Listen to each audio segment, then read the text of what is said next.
ಸಂಸತ್ ಅಧಿವೇಶನದಲ್ಲಿ ಮಹಿಳಾ ಮೀಸಲಾತಿ ಬಿಲ್ ಮಂಡನೆ. ಸಂಸತ್ ಅಧಿವೇಶನದಲ್ಲಿ ಮಹಿಳಾ ಮೀಸಲಾತಿ ಬಿಲ್ ಮಂಡನೆ. ಮಹಿಳೆಯರಿಗೆ ಸಿಹಿ ಹಂಚಿದ ಅನುರಾಗ್ ಠಾಕೂರ್.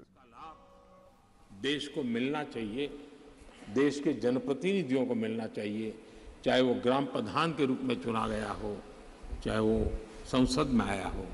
और ये परंपरा यहाँ से हम कैसे आगे बढ़ाएं। आदरणीय सभापति जी, पिछले 9 वर्ष से आप सबके साथ से सहयोग से देश की सेवा करने का हमें मौका मिला। कई बड़े निर्णय करने के अवसर आए और बड़े महत्वपूर्ण निर्णयों पर फैसले भी हुए। और कई तो फैसले ऐसे थे जो दशकों से लटके हुए थे, उन फैसलों को भी, और ऐसी बातें थी जिसको बहुत कठिन माना जाता था, मुश्किल माना जाता था, और राजनीतिक दृष्टि से तो उसको स्पर्श करना भी बहुत ही गलत माना जाता था। लेकिन सबके बावजूद भी हमने उस दिशा में कुछ हिम्मत दिखाई। राज्यसभा में हमारे पास उतनी संख्या नहीं थी, लेकिन हमें एक विश्वास था कि राज्यसभा दलगत सोच से ऊपर उठ करके देश हित में जरूर अपने फैसले लेगी।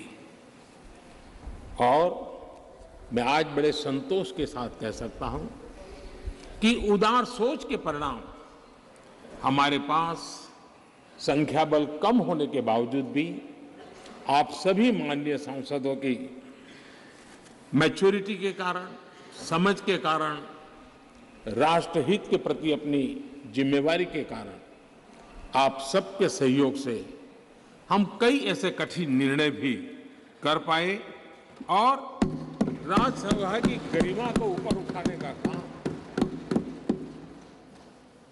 सदस्य संख्या के बल पर नहीं, समझदारी के सामर्थ्य पर आगे बढ़ा। इससे बड़ा संतोष क्या हो सकता है।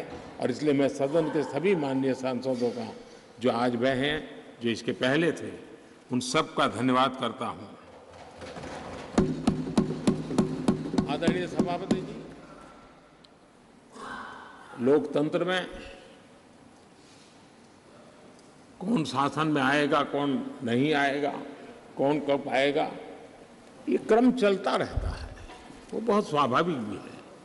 और वो लोकतंत्र की स्वाभाविक उसकी प्रकृति और प्रवृत्ति भी है। लेकिन जब भी विषय देश के लिए सामने आए, हम सब ने मिलकर के राजनीति से ऊपर उठ करके देश के हितों को सर्वोपरि रखते हुए कार्य करने का प्रयास किया है। आदरणीय सभापति जी, राज्यसभा एक प्रकार से राज्यों का भी प्रतिनिधित्व करती है। एक प्रकार से कोऑपरेटिव फेडरलिज्म, और अब हम जब कॉम्पिटिटिव कोऑपरेटिव फेडरलिज्म पर बल दे रहे हैं, तब हम देख रहे हैं कि अत्यंत सहयोग के साथ अनेक ऐसे मसले रहे हैं, देश आगे बढ़ा है। कोविड का संकट बहुत बड़ा था, दुनिया ने भी परेशानी झेली, हम लोगों ने भी झेली है। लेकिन हमारे फेडरलिज्म की ताकत थी कि केंद्र और राज्यों ने मिलकर के जिससे जो बन पड़ता है बन कर करके देश की बहुत बड़े संकट से मुक्ति दिलाने का प्रयास किया। और ये हमारे कोऑपरेटिव फेडरलिज्म की ताकत को बल देता है, हमारे फेडरल स्ट्रक्चर को की एक ताकत, उसने अनेक संकटों का सामना किया है। और हमने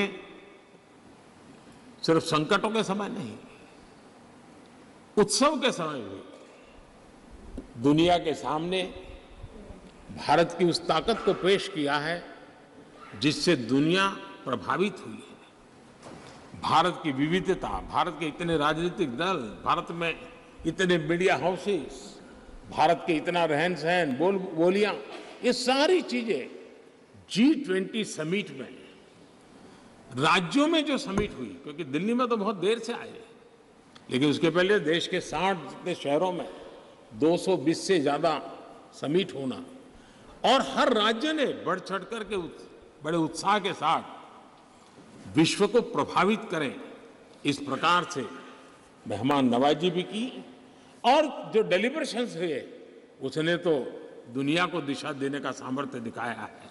और ये हमारे फेडरलिज्म की ताकत है, और उसी फेडरलिज्म के कारण और उसी कोऑपरेटिव फेडरलिज्म के कारण आज हम यहाँ प्रगति कर रहे हैं। आदरणीय सभापति जी, इस नए सदन में भी, नई हमारी इस पार्लियामेंट बिल्डिंग में भी उस फेडरलिज्म का एक अंश जरूर नजर आता है, क्योंकि जब बनता था तब राज्यों से प्रार्थना की गई थी कि कई बातें ऐसी हैं जिसमें हमें राज्यों की कोई न कोई याद यहाँ चाहिए।